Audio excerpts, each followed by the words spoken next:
The Vanthorpe estate had stood on the edge of Harrow Bay for 312 years. Its walls were made of grey stone, cut from a quarry that had since run dry. Its roof had been repaired 11 times. Its garden had survived wars, storms, one particularly ruthless winter in 1947, and the slow, patient indifference of a family that had always preferred the indoors. The house was not beautiful in any way that stopped strangers in the road, but it was permanent. And permanence, Elias Vanthorpe had come to believe, was a form of beauty that most people simply did not have the patience to appreciate. He stood at the window of his study on the evening of the 14th of September and watched the caterers carry silver trays in through the side entrance. The dinner was Vivian's idea. Everything about the evening, in fact, was Vivian's idea. The guest list, the menu, the particular arrangement of white orchids that had arrived by van that morning and been placed in tall vases throughout the drawing room. Elias had simply signed where he was asked to sign, confirmed the date on his calendar, and put on the navy suit she had quietly set aside on the bed 2 days prior. He was 61 years old. He had managed the Vanthorpe estate and its associated property interests for 33 of those years. He had sat across from difficult people in difficult meetings and remained composed enough that they eventually assumed he simply did not feel things strongly. That assumption was incorrect, but he had never bothered to correct it. Composure was a tool he had learned young, from a father who expressed approval through the absence of criticism and love through the absence of disappointment. It was not a warm inheritance, but it was a functional one. He adjusted his cuffs. He went downstairs. Vivienne was in the drawing room, speaking to her friend Annalise with the particular brightness she saved for rooms that contained more than 3 people. She was 39, which was the thing his sister had mentioned once, with an inflection that contained an entire conversation neither of them had been willing to have out loud. She wore a pale green dress and small diamond earrings that caught the chandelier light whenever she moved her head. She was speaking about a restaurant in the city, and she laughed at something Annalise said, and her laugh was clear and lovely and landed in the room like something expensive had just been gently set down. She spotted Elias from across the room. She smiled and lifted her glass slightly in his direction. Not a toast, just an acknowledgement, a small flag planted. He smiled back and moved toward the group near the fireplace, where Marcus Fenn was holding court with a story about a golf tournament in Scotland. Marcus was 44. He had been Elias's junior business partner for 6 years, which was also the length of time it had taken them to build the most profitable period in the Vanthorpe firm's recent history. He was a large man who moved with more grace than his frame suggested. He was funny in the effortless way of people who have always been liked. He had a jaw that looked as though it had been carved with confidence, and eyes that were warm and attentive in the way that made people feel chosen when he looked at them. He was mid-story when Elias approached, and he did not pause. He finished his sentence, landed the punchline cleanly, received the laughter, and then turned and clapped Elias on the shoulder as though the evening had been waiting on him to arrive. "There he is," Marcus said. "The man of the house, literally." The group laughed. When Elias shook hands and accepted a glass from a passing tray, and stood among these people who had been invited to celebrate the approaching marriage of Elias Vanthorpe and Vivian Ashcroft, and he felt, for a moment, the particular pride of a man whose life is going according to a plan he has been told is a good one. He did not yet have any reason to look more carefully. That came later. At 9:14 to be precise, according to the small clock on the garden wall, that he glanced at for no reason he could name. He had stepped outside for air. The drawing room had grown warm with bodies and conversation and the particular smell of too many perfumes layered together, and he had simply gone out through the back sitting room door and into the garden, where the September air was clean and cool and carried the faint salt of the bay below. He stood with his hands in his pockets and let himself breathe. He heard footsteps on the gravel path. He assumed it was one of the catering staff. He did not turn immediately, and then the footsteps stopped close behind him, and a woman's voice said, quietly and without greeting, "Mr. Vanthorpe, I'm sorry to come like this." He turned. He recognized her after a brief pause, the kind of pause that happens when a face appears in the wrong context. Cordelia Marsh. She had worked as the head of accounts for the Vanthorpe firm for 11 years. She had left 6 months ago. He remembered signing her departure paperwork. He remembered thinking she had seemed tired. He had not asked about the reason.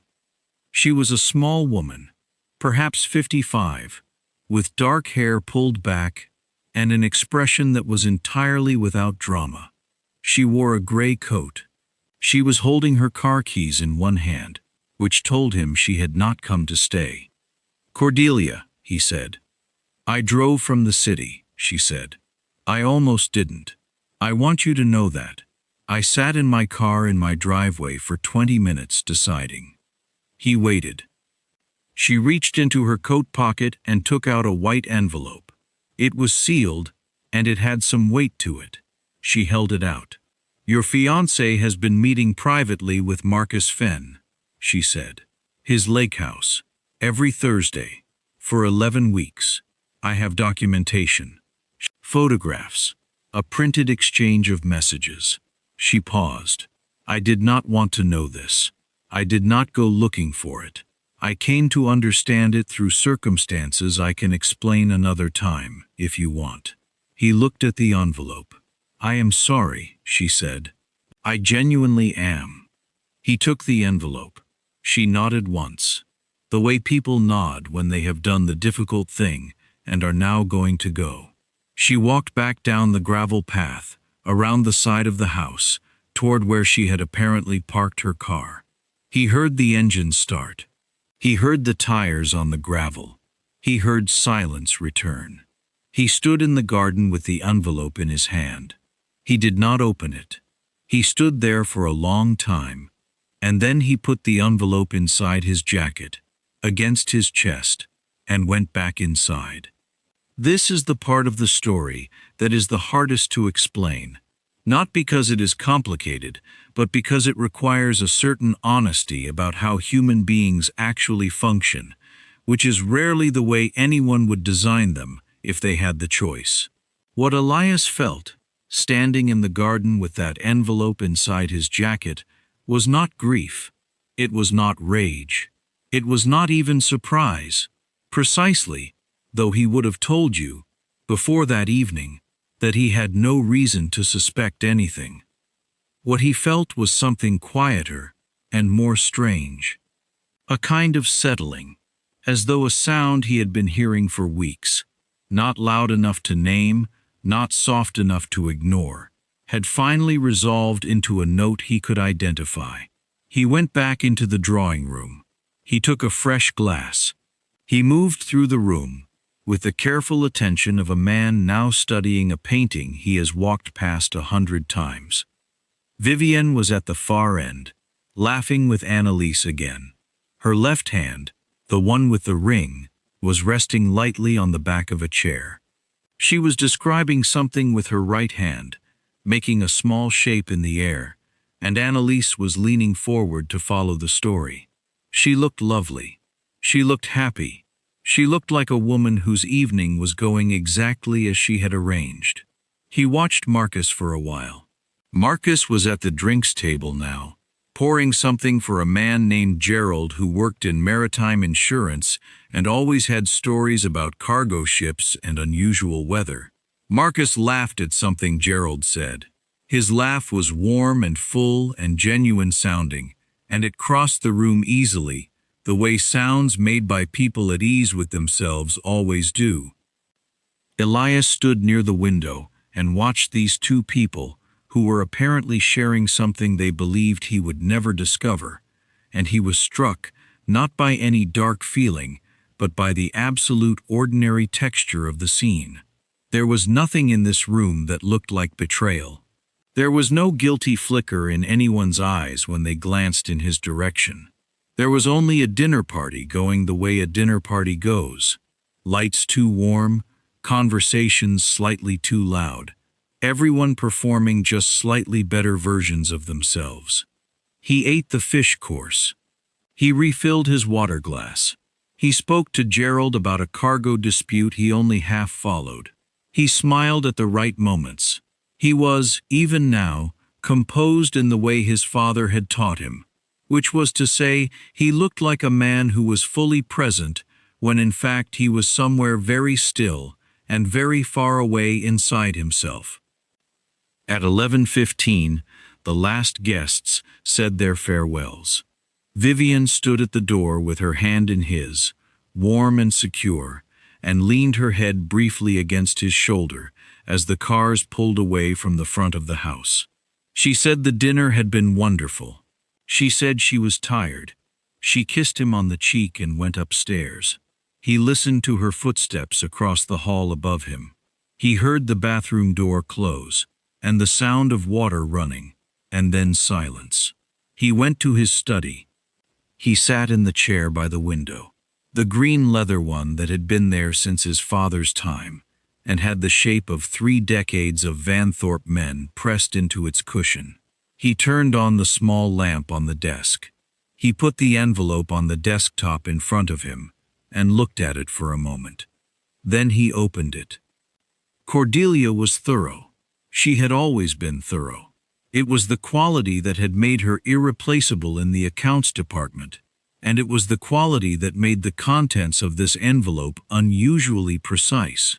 There were 6 photographs, taken from a distance with what appeared to be a phone camera, showing Vivian and Marcus walking together. 2 were taken outside the lake house that Marcus owned in the hills north of the city. The photographs were dated in a small font in the bottom corner. Thursday, the 21st of July. Thursday, the 4th of August. The others were from the 6 Thursdays that followed.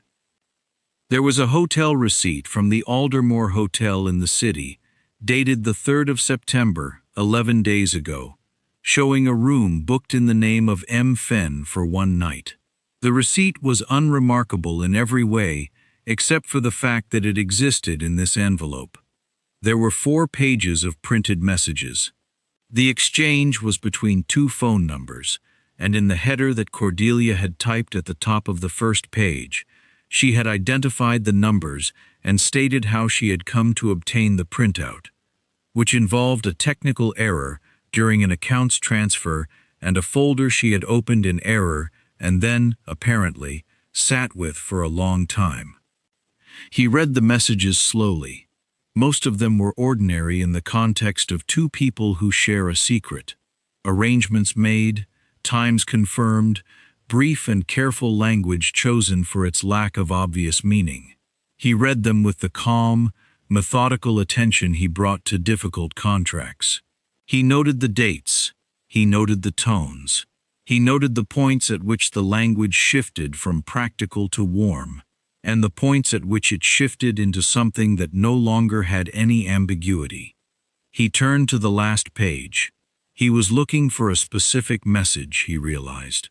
Not consciously, he could not have told you what he was looking for, but something was pulling him forward through the pages, the way you sometimes read toward a word you do not yet know you are expecting. He found it near the bottom of the last page.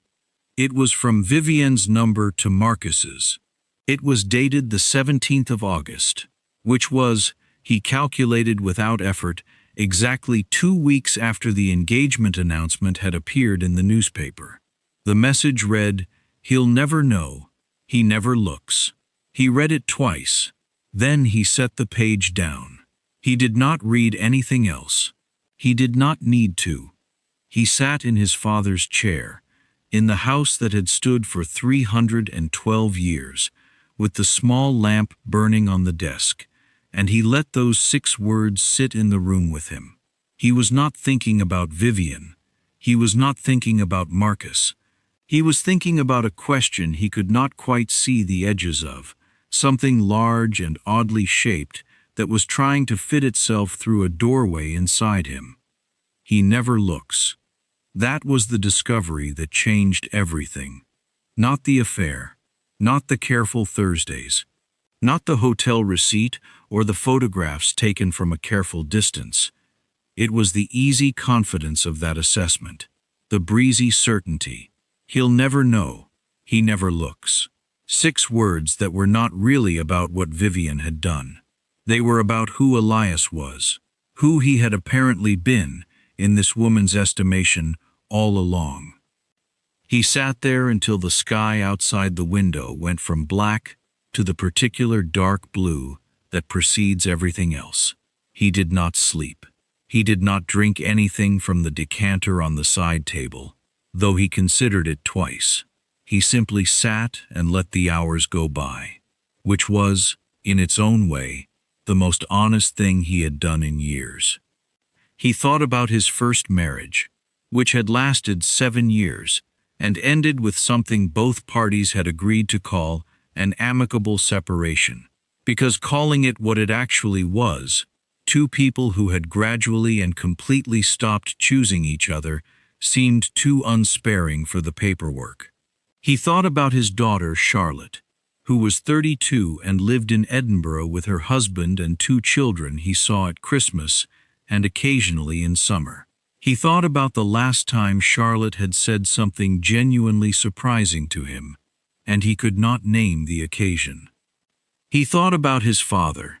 The old man had been dead for 14 years, but he still occupied the study in the way that strong personalities inhabit the rooms they die in.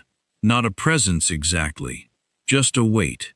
His father had been a man of great capacity and very little expression, and Elias had understood from a young age that the way to earn his father's regard was to be dependable and invisible, to manage things without requiring any management yourself, to be, in the truest sense, the kind of man who never needed to be worried about.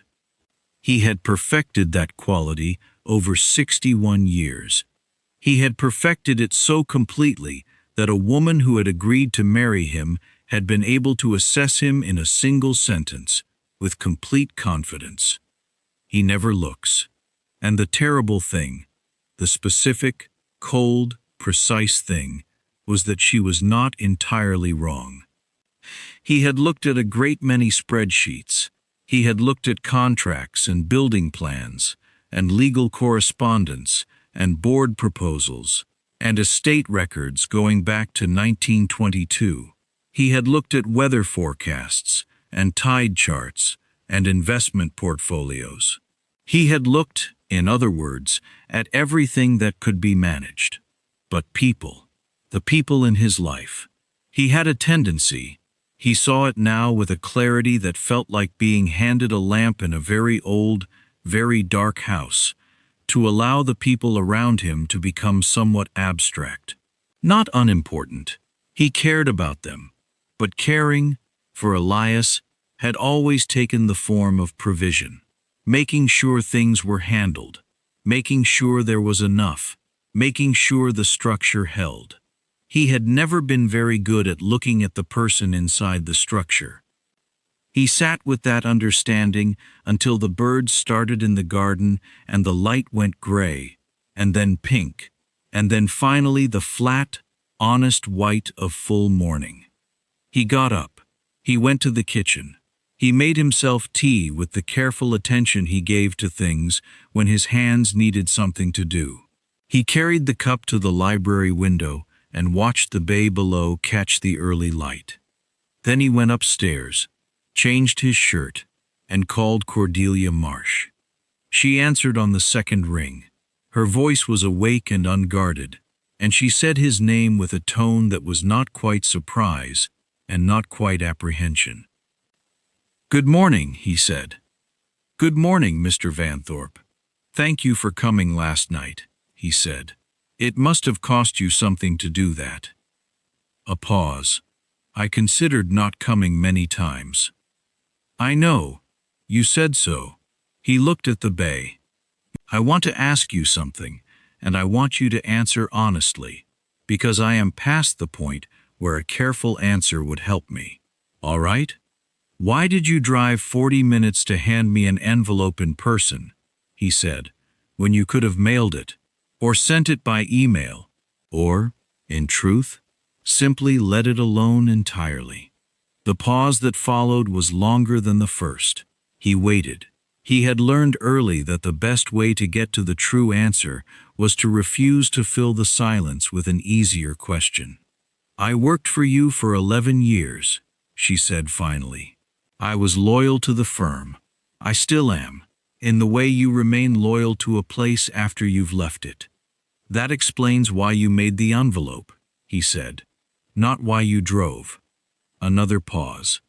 Vivian asked me to leave, she said. 6 months ago. She did not ask directly. She made the position uncomfortable in a number of small ways.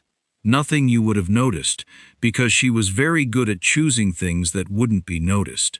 I understood what she was doing. I submitted my resignation. He was quiet.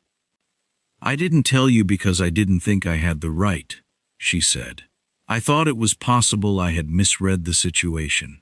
I thought about it a great deal, and concluded that the cleanest thing was to go. And then you found the messages. 3 weeks ago.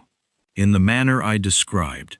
I sat with it for 3 weeks, and then I decided I did not want to have sat with it in silence. She paused. I told myself I was doing it for professional reasons, because it involved the firm and Marcus, and therefore it was a business matter. And actually, she was quiet for a moment. When she spoke, her voice was slightly different. Not softer exactly, but more straightforward, the way someone's voice becomes when they stop editing.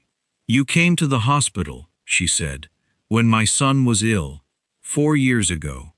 He had surgery in February, and it was a difficult time. You came on a Tuesday afternoon with a book about coastal navigation, because someone in the office had mentioned he liked sailing. You sat with us for 40 minutes and asked him questions about his plans for when he recovered. You didn't make it feel like a visit. You made it feel like you genuinely wanted to know. Elias opened his mouth. He could not quite remember this. He remembered that her son had been ill. He remembered signing the paperwork for her extended leave. He thought he might have visited, but he could not have told you the specific afternoon. I remember he was interested in sailing, he said carefully. He remembered the conversation for months, she said. He still talks about it. He said you were the only person from the firm who came. She paused. I didn't drive 40 minutes for professional reasons, Mr. Vanthorpe. I drove because you were the only one who came. He was quiet for a long time. The bay was doing something complicated with the morning light. Layers of silver and pale gold arranging themselves in a way that would have looked contrived in a painting, but was simply true out the window. How is he? He said finally. He's very well, thank you. He's running a small sailing school on the coast. I'm glad to hear it. Mr. Vanthorpe. Yes, I am sorry for the difficulty of it. The information, I mean. Whatever you decide to do with it. You don't need to be sorry for delivering a truth, he said. That is rarely the person who deserves the apology. He thanked her. He ended the call. He stood at the window for a long time after that. Not thinking exactly, letting the morning be what it was. At 9:30, he went back downstairs. Vivian was in the kitchen, at the small table by the window, with a cup of coffee and a glossy magazine open to a page about renovating stone walls. She looked up when he came in. She looked refreshed and calm and perfectly lovely in the ordinary morning light. You're up early, she said. You look like you didn't sleep. I didn't, he said. He sat down at the table across from her. She closed the magazine without marking her page, which meant she was giving him her attention. She was good at these gestures, small signals that said, I see you. I am here. She had them all well practiced. I want to ask you something, he said. Of course. He had thought about how to begin this. He had decided, somewhere in the long dark of the night, that he would not begin with the envelope. He would not begin with Cordelia's name, or the photographs, or the hotel receipt. Those things were real, and they mattered. But they were not, he now understood, the point. Are you happy, he said, in this, in what we've arranged? She looked at him. Something moved very quickly across her face, the kind of rapid interior recalculation that happens when a question arrives from a direction you weren't watching. She smoothed it over, almost immediately. What a question for a Tuesday morning, she said, with a light laugh. It is, he agreed. I'd like an honest answer. She looked at him more carefully.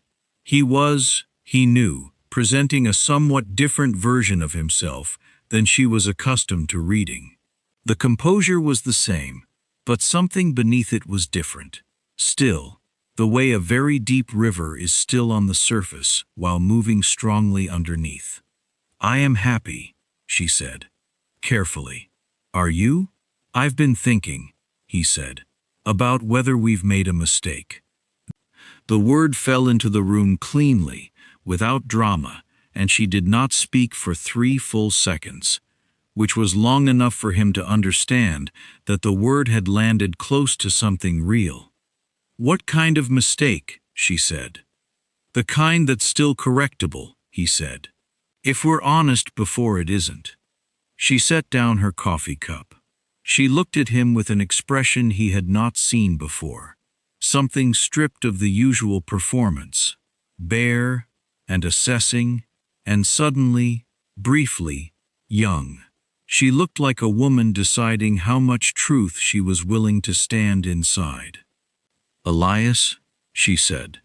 I think, he said, that we are not the right fit for each other. I think we have both, perhaps, chosen comfort over honesty. And I think, before it goes further, it would be better to acknowledge that. He waited. She said, I see. 2 words. He had expected more. He had prepared, somewhere in the back of his mind, for anger, or explanation, or the elaborate defense of a person who has been partially discovered, but not fully. He had not prepared for 2 words that sounded like a door being closed from the inside.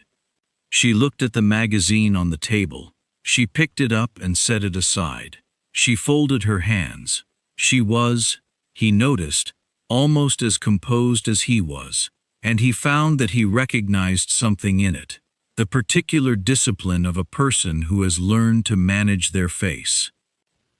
I'm not going to pretend this is a surprise, she said quietly. No, he said. I have not been honest with you, she said, about a number of things. I know. You know. It was not quite a question. Enough, he said.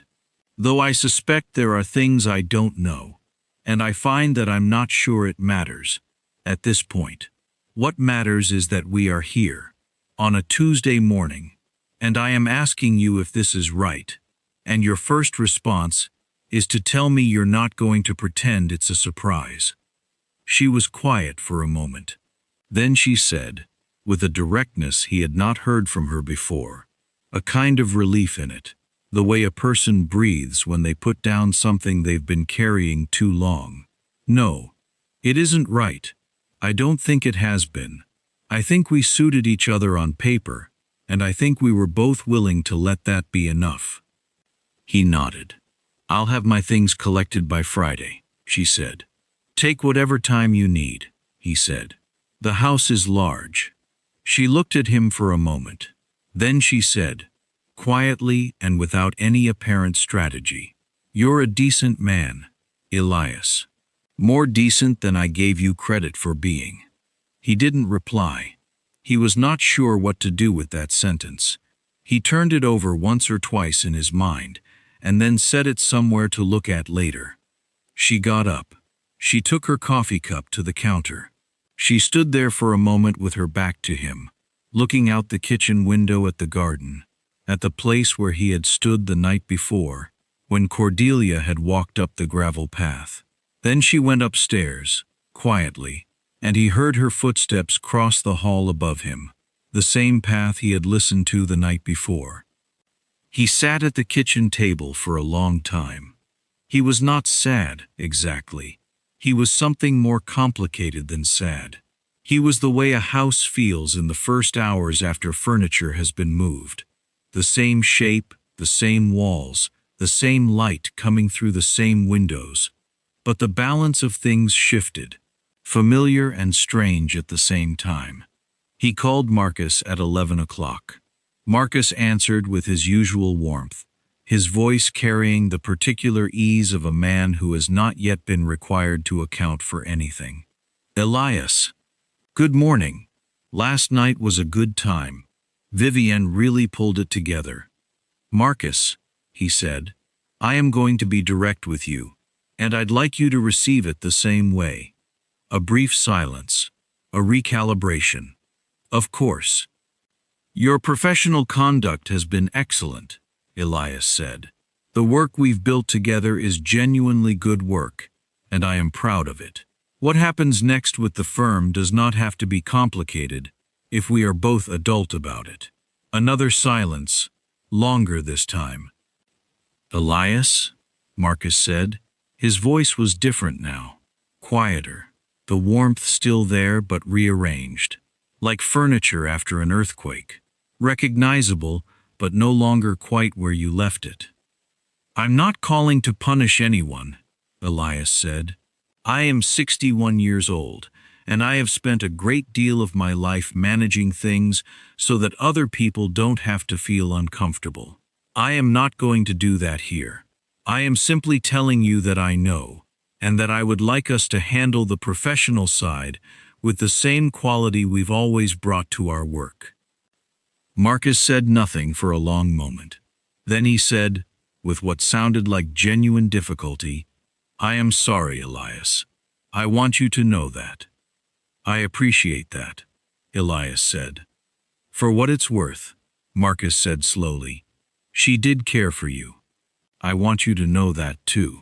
It was not as simple as, Marcus, he said, I don't need you to explain her to me. A pause. No, I suppose not. I'll have my solicitor contact you about the partnership structure by the end of the month. I would like to separate cleanly and remain professional. Yes, Marcus said. Whatever you need. He ended the call. He set the phone face down on the kitchen table and looked at the view through the window for a while. That afternoon, he called Charlotte in Edinburgh. She picked up on the third ring with the slightly surprised note she always had when he called outside the usual calendar occasions. Christmas, birthdays, the first Sunday of each school term, which had been the pattern since she was 7 years old, and he was not sure either of them had ever consciously chosen it. Dad, everything all right? Everything is fine, he said. I'm calling because I wanted to talk. A pause. He could hear something in the background. Children's voices. The sound of a chair scraping. Can you give me 2 minutes? She said. Of course. He waited. He heard her move through what he imagined was the kitchen, and then the sound of a door, and then quiet. Okay, she said. I'm outside. What's going on? He told her. Not everything. Not the envelope and the photographs and the precise mechanics of discovery, but the shape of it. The engagement was ending. He and Vivienne had spoken. It was, he said, the right decision. Charlotte was quiet for a moment. I never told you, she said carefully, what I thought of her. No. I was going to. A few times. I kept deciding it wasn't my place. What did you think? I thought she was charming, Charlotte said. I thought she was very good at being charming. And I thought, she stopped. Started again. I thought she looked at you the way you look at a house you're considering buying. like she was calculating load-bearing walls. He was quiet. "I'm sorry," Charlotte said. "That's not kind." "It's honest," he said. "I'd rather have honest." "Are you all right?" He thought about the question, actually thought about it, rather than reaching for the automatic answer. "I think so," he said. "I think I'm going through a slightly uncomfortable process of looking at some things I've been successfully not looking at for quite a long time." "That sounds like you," she said, with a warmth that surprised him. "That specific formulation. You always make everything sound like a management challenge." "Old habits," he said. "Dad." "Yes. I'm glad you called," she said. "I mean that. You don't call just to talk. You never have." He felt something shift at that, very slightly, the way a very old window shifts in its frame when the temperature changes. Still there, still solid, but acknowledging the pressure. "I'm aware of that," he said. "I'd like to change it." A small silence. He could feel Charlotte recalibrating on her end, in the way children recalibrate when a parent says something that falls outside the established pattern. Not bad, just different, requiring a new response. "I'd like that too," she said. They spoke for 40 minutes. He could not have told you afterward precisely what they spoke about. Charlotte's work, the children's school term, an argument she was having with her husband about whether to get a dog, a book she'd read about the history of cartography that she thought he might enjoy.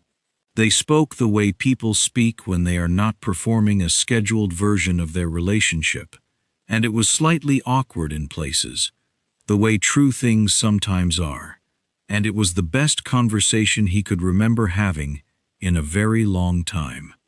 The weeks that followed were quiet. Vivienne collected her things on the Friday, as she had said she would. She came with Annalise and a man who drove the van. Elias was in his study for most of it. They did not speak except once, in the hallway, when she was leaving for the last time. She paused at the door. He was standing at the foot of the stairs. She looked at him with something that was not quite sadness and not quite relief, but occupied the territory between them.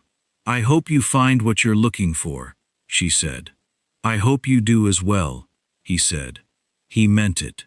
That was the thing that surprised him afterward. He meant it without any difficulty. Whatever she had done, she was a person moving through a life that was also complicated, making choices that were also shaped by things he did not fully know. He could not find it in himself to carry anger at her. He had tried once or twice, in the dark of the early morning, because anger seemed like the appropriate response to the situation, but it would not stay. It kept dissolving into something more tired and more honest, a kind of acknowledgement that he had not been, perhaps, the easiest person to love. Not cruel, not absent in any measurable way, but closed, in the particular way of a man who has spent his whole life being reliable and almost none of it being open. He never looks. He had started trying to look. It was harder than it sounded. Looking, he was discovering, was not a passive activity. It required a kind of deliberate attention that did not come naturally to a man who had spent 61 years processing the world through the filter of what needed to be managed. Looking meant sitting with a feeling instead of converting it immediately into a task. It meant noticing the small things his composure had always allowed him to walk past, the way the bay changed color in the last hour before sunset, going through stages of bronze and rose, and finally that quiet deep blue that always seemed surprised to be so beautiful. It meant calling Charlotte on a Tuesday for no reason except that he had thought of her. It meant asking the groundskeeper, Arthur, how his back was doing, and actually waiting for the answer instead of nodding and moving on. These were not large gestures, but they were more real than anything he had done in years. 3 months after the evening of the 14th of September, on a mild December morning when the bay was flat and silver and the garden had gone bare and beautiful in the way bare things become beautiful in winter, he called Cordelia Marsh and asked if she would like to have dinner. There was a pause. "Dinner," she said. "Yes," he said, "not professionally. I am not trying to offer you a position, if that's what you're wondering. I simply thought—" He stopped, started again. "I have been trying to learn how to look at things properly. I find it easier in the company of someone who already does it naturally." Another pause, longer this time. "My son is visiting next week," she said. "He's driving down from the coast." "Bring him," he said. "I'd like to see him again." He heard something in her voice, not quite laughter, not quite surprise, something combining both, without being either. "All right," she said. "Thursday." He said Thursday was good. He ended the call. He turned back to the window. The bay was doing the thing it did in December, where the light lay flat and silver on the water, and the edges of everything became a little softer, a little harder to define. He stood there and looked at it for a long time, not managing it, not deciding what to do with it, just looking. He remembered the boy in the hospital, the conversation about coastal navigation, the particular book he had brought, which he now recalled choosing from his library almost without thinking, a slim blue volume about tidal patterns and the way experienced sailors read water rather than instruments. He had left it on the bedside table. He had not thought of it since. He wondered if the boy still had it. He thought he might ask. On the Thursday that followed, they ate at a small restaurant near the harbor. Not the kind of place that appeared in magazines, but the kind that had been there for 20 years and would be there for 20 more, because the food was good and the light was right and the tables were spaced far enough apart that you could have an actual conversation. Cordelia came with her son, whose name was Daniel, and who was 27 and looked like his mother around the eyes. The same quality of paying genuine attention without making a performance of it. Daniel had brought a map with him, a nautical chart, folded into a square, which he unfolded on the corner of the table after the first course to show a stretch of coastline where his sailing school operated. He talked about the currents there, the particular behaviors of the water in different seasons, the things he had learned by spending enough time on the water to stop being surprised by it. Elias listened. He asked questions. He asked them because he wanted to know the answers, not because asking was the polite performance of interest. He asked about the tidal charts, about what it took to teach a person who was afraid of water to trust it, about the difference between a person who had learned sailing from books and a person who had learned it from being on the water in weather. Daniel answered all of it with the directness of someone who has found the thing they love and stopped caring whether it impresses anyone.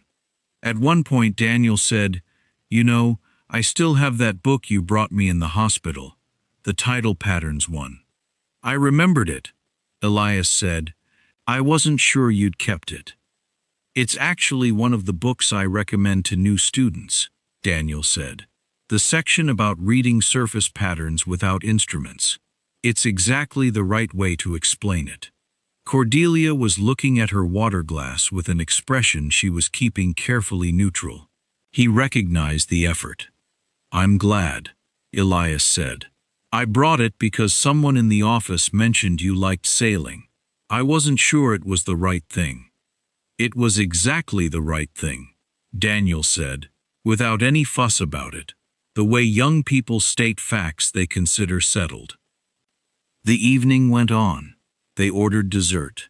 They talked about the coast, about the history of the bay at Harrow, about a particularly strange tidal event in 1986 that Elias remembered and that Daniel found professionally interesting.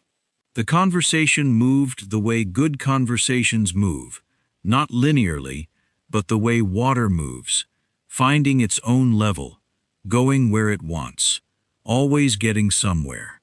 When they said goodbye at the door of the restaurant, Daniel shook his hand with a grip that had the same quality as his conversation, direct, not performing anything. Cordelia said goodnight with the composed warmth that seemed to be her natural register and had, he was beginning to understand, very little to do with distance and everything to do with honesty. He drove home along the coast road. The bay was dark and the sky was clear, and very full of stars in the way that only happens far from cities, where there is nothing between the eye and the sky but cold air. He drove slowly. He looked at the water. He thought about nothing in particular. He simply sat in the car and moved through the dark and let the stars and the water be what they were, without deciding what any of it meant. This was, it turned out, a thing he could do. He had not known that before. He had always believed that stillness of mind was the absence of something, the absence of worry, or work, or obligation. He was discovering it was actually the presence of something, a kind of attention that went outward instead of inward, a willingness to let the world be complicated and full without immediately reaching for a way to simplify it into something manageable. He never looks. He was looking now. Not because he had been shamed into it, not because he felt he had something to prove to a woman who had misjudged him, or to the world in general, or to the memory of a father who had taught him that a man's value was in his usefulness. He was looking because he had sat in a leather chair until sunrise and understood, with the particular clarity that comes from having almost no defenses left, that the cost of not looking is that you end up living in a life that other people have arranged for you, a life that fits well on paper and does not fit at all in the body. The engagement had been a symptom. The real thing was older. The real thing went back 40 years to a young man who had learned that the safest way to be loved was to never require anything, never draw attention, never be the thing that needed looking after. Be the structure, be the wall, be the estate. Endure. He had endured splendidly. He had been, by every external measure, a man of great reliability and quiet success. And somewhere inside that success, over those 40 years, he had become slightly invisible to himself. Not lost. He had always known where he was, just not quite seen, not quite looked at. He was learning, at 61, to look at himself with the same clear and unhurried attention he had begun extending to the bay, and to Charlotte, and to Daniel's nautical charts, and to Cordelia's particular quality of silence, which was not empty, but full of things she had decided to say quietly. It was uncomfortable work.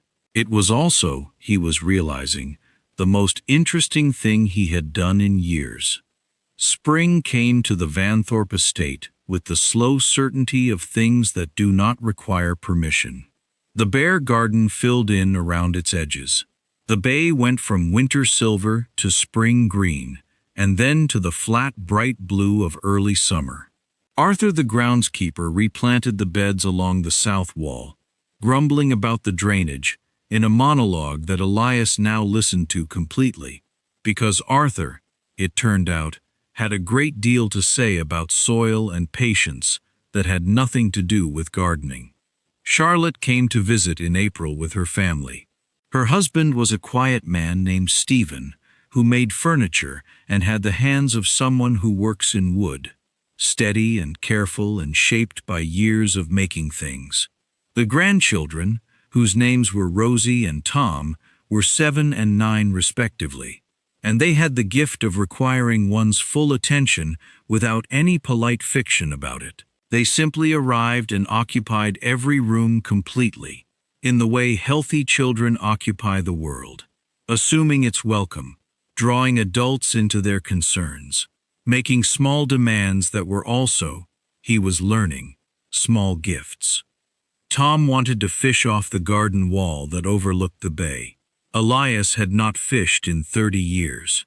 He found the equipment in a cupboard in the garden room, and they spent an afternoon on the wall with their lines in the water, catching nothing, talking about things Tom considered urgent, a disagreement at school, a book about ocean creatures, the specific question of whether a whale could actually swallow a person whole, and if so, whether the person would survive. Elias gave the whale question his full and genuine consideration. He had a dim memory of a story about such a thing. He and Tom looked it up together on Elias's telephone. They found accounts, some credible and some less so, and they discussed the evidence with the seriousness the topic deserved. And Tom was satisfied with the conversation in the way children are satisfied when an adult has taken them genuinely seriously. "Do you like fishing?" Tom asked at one point, watching his line. "I'm not sure," Elias said honestly. "I like this." Tom considered that. "That's good," he said, as though it were a reasonable answer, which, Elias supposed, it was. Rosie, for her part, was interested in the house. She wanted to know how old it was, and when she heard 300 years, she wanted to know if there were ghosts. And when Elias said he didn't think so, she looked at him with an expression that suggested she found him slightly naive on this particular subject. She moved through the rooms with the particular authority of a child who has decided she lives there now, and she discovered the library with a sound of unmistakable satisfaction. She pulled out books at random and asked what they were about, and he told her, sometimes accurately and sometimes in versions that were more interesting than accurate, and she accepted all of it with the pleasant skepticism of someone keeping her options open. Charlotte found him in the library with Rosie on a Saturday afternoon. She stood in the doorway for a moment before either of them noticed her. He caught her expression a second before she rearranged it into something casual. She had been watching him. She looked like someone seeing something they had expected to be gone, finding it still present after all. "Dinner in 20 minutes, she said. "Right," he said. "Come on, Rosie." Rosie put the book she was holding, an old atlas, heavy and wonderfully annotated in pencil by someone 3 generations back, carefully on the shelf. Then she took Elias's hand, without asking, and they walked to the dining room together. He looked down at her hand in his. Small and certain. He had thought, sometimes, in the months since September, that change of the real kind is not dramatic. There is no moment where everything is solved, no revelation that rewrites the preceding history cleanly. The old habits of inattention did not vanish. He still sometimes caught himself moving through a room without seeing it. He still sometimes answered people's questions before they had quite finished asking them. He still had a reflex, when things became emotionally complex, to convert the feeling into a task. But he was catching it, now. That was the difference. He was watching himself do it, and pausing, and trying again with more attention. It was the same quality he applied to reading difficult contracts, patience with the complexity, willingness to go back to the beginning when he had missed something. He was not a naturally expressive man. He was not going to become one. But he was becoming something perhaps more useful. A man who noticed. A man who paid attention to the small, unglamorous, repeating moments that made up most of a life, and extended to them the same genuine interest he had always reserved for large, manageable problems. Cordelia came to Harrow Bay in June. Not for any arranged occasion, he had simply mentioned, in one of what had become fairly regular Thursday phone calls, that the garden was at its best in early June, and that if she or Daniel were passing through the coast road, the gate was always open. She took him at his word. She came on a Saturday with a bottle of wine and a calm that felt like good weather. The kind that has made no promises, but appears to intend to stay. They walked the garden in the late afternoon. She asked questions about the beds along the south wall, not because she was performing interest, but because she was genuinely curious, in the same way she was curious about everything. He talked about the drainage issues Arthur had been managing all spring, and she had thoughts about drainage that were surprisingly specific, and it turned out she had grown up in a house with a garden far larger than this one, and had spent her childhood following her grandfather around it. They sat on the stone bench at the far end of the garden as the sun went sideways, and the bay below went through its evening sequence, the bronze, the rose, the deep and quiet blue. "It's beautiful," she said. "It is," he said. They were quiet for a while, comfortable in it. The kind of quiet that is not the absence of something to say, but the presence of something sufficient to simply be in together. "I want to ask you something," he said. "You can ask me anything," she said. "You always could." He considered how to put it. He had spent time, over the past few months, trying to get better at saying the things that were real, instead of the careful, managed versions. He was not yet expert at it, but he was trying. "I was not a very good employer," he said. "Not unkind, but not attentive. I think I asked very little of the people around me in personal terms, because I had convinced myself that asking was an imposition, and that the most considerate thing I could do was require nothing." She was watching the bay. "I missed things," he said. "A great deal of things. Things that were visible, if I had looked." "Yes," she said. "I am sorry," he said, "for the 11 years you managed that role, and for the 6 months in which a situation I should have noticed made your position impossible, and for the fact that you had to drive 40 minutes at night to deliver information that no one should have had to carry." She was quiet for a moment. "You didn't know," she said. "I didn't look," he said. "Those are different." She turned and looked at him. He was looking at the bay. "You know," she said, "my grandfather used to say that good gardens require 2 things. First, that you give them everything they need to grow, and second, that you actually pay attention to whether they're growing." He thought about that. He was not a man of great words, she said, but he knew what he was looking at. The evening settled around them. The birds went quiet by degrees. The bay finished its sequence and went dark and still. He sat there and let it happen. He did not manage it. He did not decide what it meant or file it into any particular category. He simply watched and felt and was present in the moment in a way that had been, for most of his life, surprisingly difficult. He was getting better at it. That was, when you distilled it to its truest form, what the story was about. Not the betrayal. Betrayals happen, and they hurt, and then the world continues.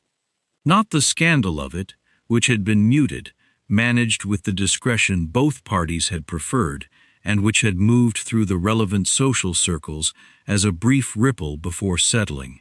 Not even the ending of the engagement, which had been, in hindsight, a door closing on a room that had never quite been furnished.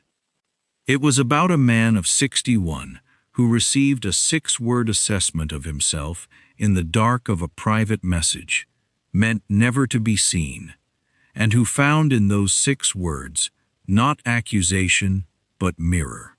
He'll never know. He never looks.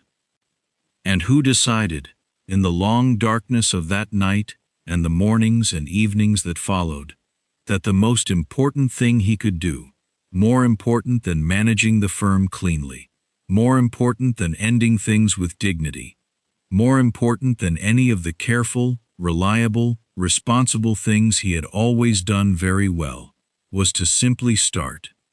Start looking. At the bay in the mornings and the bay in the evenings. At his daughter's face when she said things she had held back for years. At his grandson's theory about whales. At a small woman with steady hands who drove 40 minutes in the dark because, years ago, without thinking much about it, he had shown up with the right book. At the things he had walked past for 61 years believing that his job was to keep the structure standing, not to look at what was living inside it. The structure was still standing. That had never been the problem. The problem had never been the structure. He looked. That was all. That was everything. The house at Harrow Bay had stood for 312 years. It had absorbed a great deal of dignified unhappiness without a crack in its exterior. But in the late evenings of that summer, if you had looked through the library window at the right moment, you would have seen a man sitting in a green leather chair, not working, not managing, not converting anything into a task, simply reading, looking up sometimes at the wall, or the window, or the photograph of Charlotte at 7 years old, that he had moved from the hallway to the desk where he could see it. And sometimes, in the mornings, he walked to the edge of the garden and looked at the bay until it was done doing whatever it was going to do with the light. Not for any reason, not toward any conclusion, just looking. He had started late. He knew that. But there is a quality to starting late that is not available to those who start early. A seriousness, a lack of waste, an understanding that each thing you see is a thing you will only have so many chances left to see. He did not squander the chances. He looked at everything.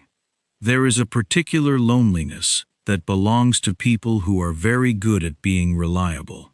It is not the loneliness of abandonment, which is at least visible, at least something you can point to and name. It is a quieter kind, the loneliness of a person who has made themselves so consistently useful, so structurally important, so dependably present that no one has thought to ask whether they are all right. Because all right is assumed. All right is the baseline condition of the person who keeps things running. Elias had been living in that loneliness for most of his adult life without ever having a name for it. His father had modeled it. His father's father had modeled it before that. The Vanthorpe men were, by tradition, and perhaps by something genetic, the kind of men who organized things. They organized estates, business interests, family arrangements, civic obligations. They sat on boards. They managed disputes. They appeared at funerals with correct expressions, and at weddings with correct toasts, and at the occasions of other people's lives with exactly the appropriate amount of warmth. Never too much, which would have been theatrical, and never too little, which would have been cold. They calibrated. They were precise instruments of social function.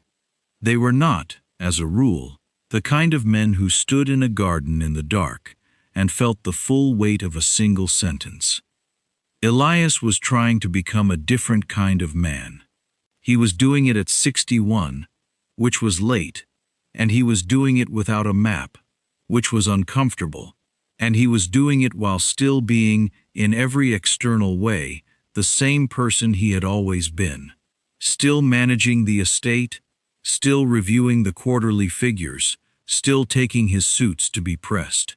The change was interior and slow, and sometimes invisible even to himself. But it was happening. He could tell it was happening because of the small evidence. He called Charlotte on Tuesdays. Not every Tuesday. He was not going to perform regularity for its own sake, which would have been the old habit wearing new clothes, but often enough that it stopped being unusual. Charlotte stopped answering with that slightly surprised tone. She started calling him back sometimes, on random afternoons, to tell him something she had seen or thought or read that she thought he would find interesting. These were very small calls, 5 or 8 minutes.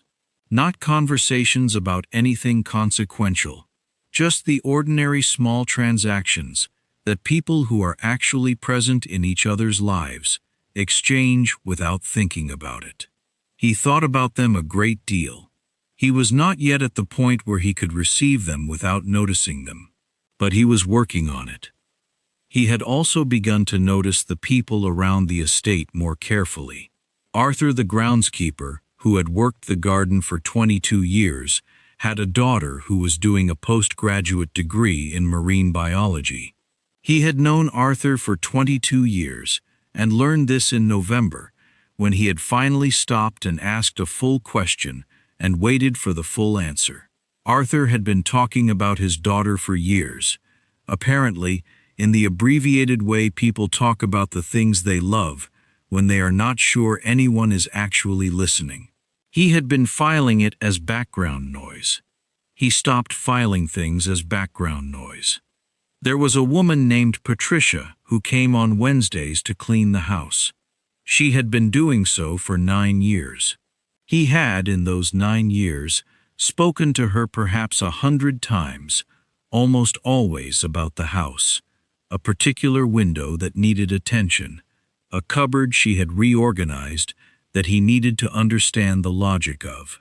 She had a grandson named Callum, who played football and whose games she went to every Saturday. She had a garden of her own, smaller than his, that she grew vegetables in.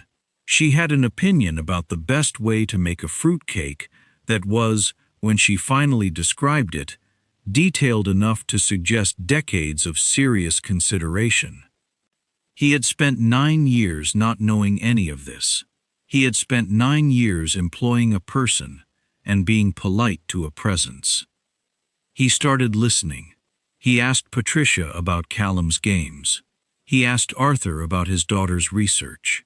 He asked his solicitor, a dry, careful man named Holloway with whom he had done business for 15 years, whether he had recovered from the knee surgery that Elias had remembered, vaguely, being mentioned the previous spring. Holloway stared at him for a moment, as though checking whether the question was sincere. "Fully recovered, thank you," Holloway said, after determining that it was. "Took longer than expected. These things always do." "They do," Elias agreed. Holloway looked at him for another moment. "Are you well, Elias? If you don't mind my asking." "I'm very well," Elias said. "Better than I've been in a while, actually." Holloway nodded, in the way of a man who has seen a great deal of human behavior and prefers not to comment on it directly. "Good to hear," he said, and returned to the papers on his desk. These were not dramatic changes. He was not, by any measure, a transformed person. He still had the old habits of distance. He still sometimes caught himself moving through a room as though it were an obstacle course rather than a place with people in it. He still had the instinct, when things became difficult, to solve them rather than to sit with them. He still struggled, occasionally, with the simple act of telling someone that he valued them. The words formed correctly in his mind, but sometimes got held back at the last moment, as though by a gate that had been locked for so long it had rusted slightly. But he was working on the gate. He kept a small notebook in his jacket pocket, which was a habit he had always had, for expenses, for meeting notes, for things he needed to remember. He had started using a page near the back for a different kind of record. Not a diary, nothing so formal or deliberate, just occasional sentences, written quickly, that he did not want to lose. In September, a few weeks after the evening of the 14th, the problem was never the structure. The problem was what I thought my job was. In October, after the call with Charlotte, she sounds surprised when I call. That will change. In November, after the conversation with Cordelia about her grandfather's garden. Good gardens require that you pay attention to whether they're growing. True of most things. In December, after the dinner at the harbor restaurant, Daniel said the book was one he still recommends. I brought it because someone mentioned he liked sailing. I brought the right thing without trying to bring the right thing. This is a lesson I should study. He was not sure what he was doing with these sentences. They were not goals or action items. They were more like the pencil annotations in the old atlas that Rosie had found in his library. Someone's attempts over years to make a large and complicated thing slightly more navigable by leaving marks in the margins. He was leaving marks in his own margins, noting what he saw as he saw it, trying not to walk past. The spring brought something unexpected.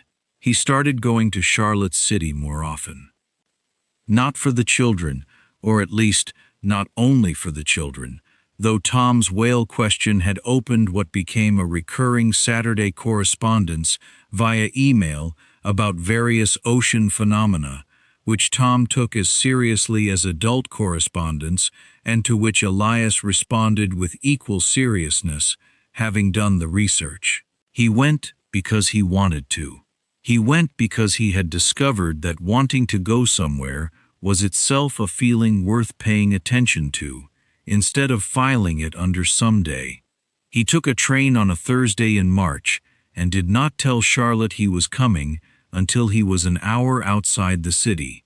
She had met him at the station with a look of genuine surprise that she had not had time to compose into anything else, and that raw expression, unmanaged, unperformed, had been, to him, worth more than any formal visit he had made in years. They had walked around the city for an afternoon. Charlotte talked about her work, which was in architectural preservation. She assessed old buildings and argued for keeping them. He had always known this, in the way you know things that you haven't looked at carefully. Now he listened to her describe a particular dispute about a Victorian-era market building that the city wanted to demolish and she wanted to save. And he understood from the way she talked about it that she was, underneath all her careful Edinburgh composure, passionate about this. Genuinely, almost furiously passionate. She looked, when she talked about the building, the way he must have looked when he read the clause in a contract that changed everything. A particular quality of energized attention, a brightness. "You care about this very much," he said. "Enormously," she said, as though it were obvious, as though the only surprise was that it needed saying. He stopped on the pavement. "Why didn't I know that?" he said. She looked at him. "You never asked," she said, not unkindly. "And I suppose I always assumed it wasn't the sort of thing you'd—" She paused. "The sort of thing you'd find relevant." They stood on a pavement in Edinburgh in March, and both of them looked at the distance between who they actually were and who they had been performing to each other for 30 years. "I find it very relevant," he said. "I'd like to hear everything about the building," she told him. It took most of the afternoon. He paid complete attention. He also, in those months, did something he had resisted for years.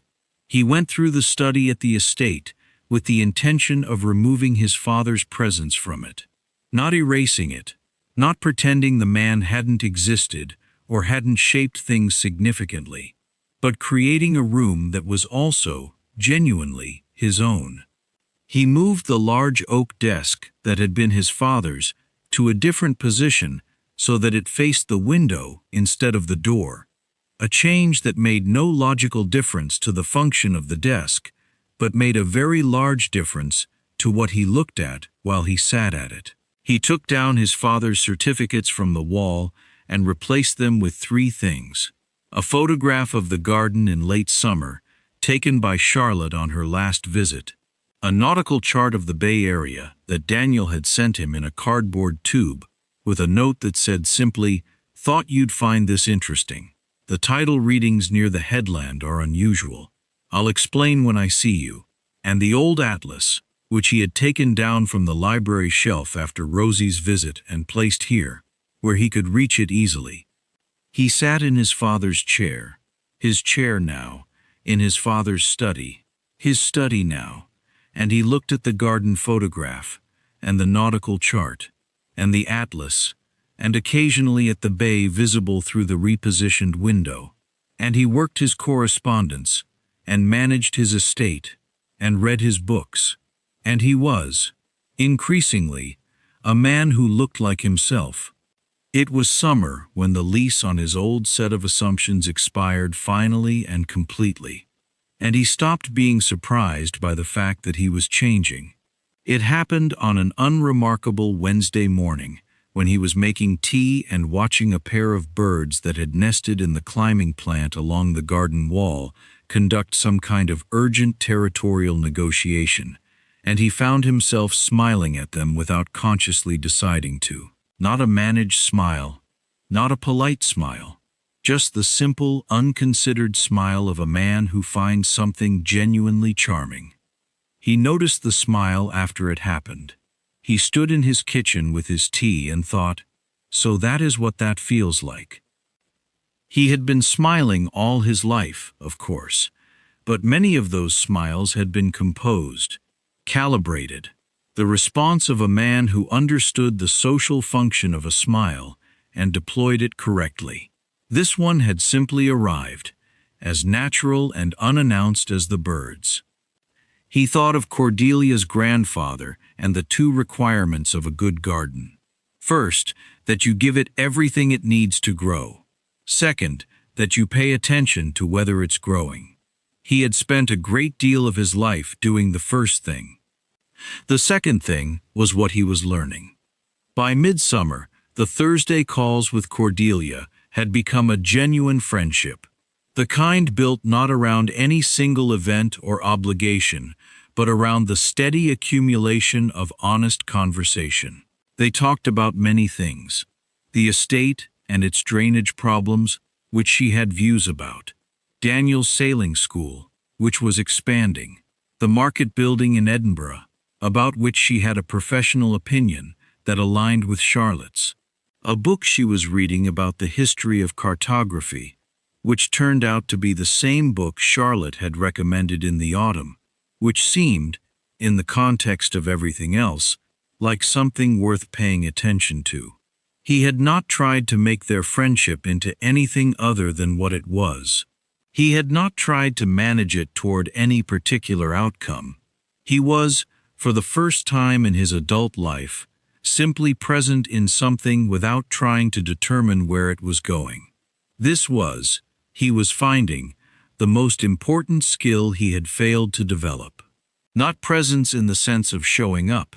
He had always shown up.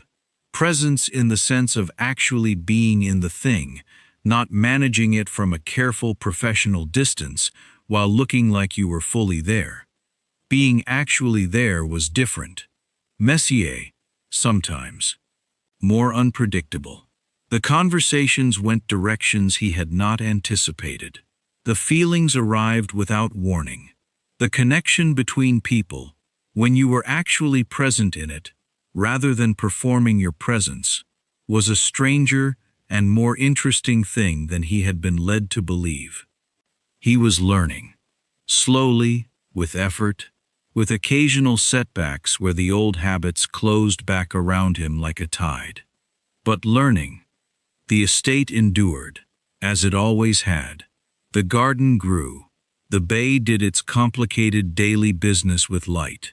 Arthur's daughter sent a paper on tidal organisms that he read with genuine interest and discussed with Daniel the next time they spoke. Charlotte saved her building, it was announced in October, and called him first, before her husband, before Annalise, before anyone. He said, "I knew you would," and he meant it, and she knew he meant it.